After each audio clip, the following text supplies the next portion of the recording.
500,000. That is a key number in two milestones met today. Over 500,000 Americans contracted the coronavirus in the last week alone.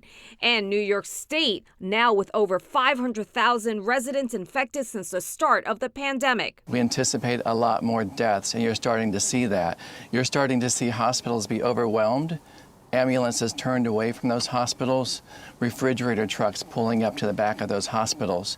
None of those are signs that this pandemic has been ended. While public health experts believe the worst is yet to come, a new White House document says ending the COVID-19 pandemic is one of President Trump's accomplishments. The president's communications director later had to walk back the wording. I think that was poorly worded. The intent was to say that it is our goal to end the virus.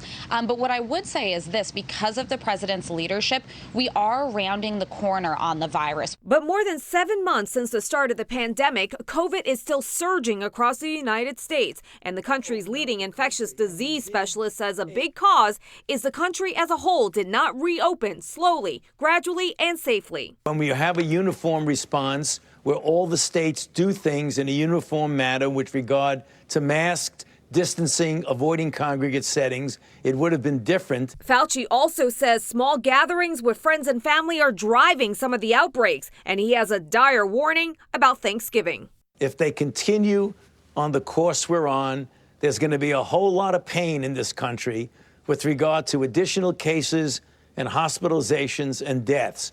We are on a very difficult trajectory. And Dr. Fauci adding that life will not get back to normal as we remember it until the end of 2021, if not sometime into 2022. In the newsroom, I'm Shirley Chan, Pix 11 News.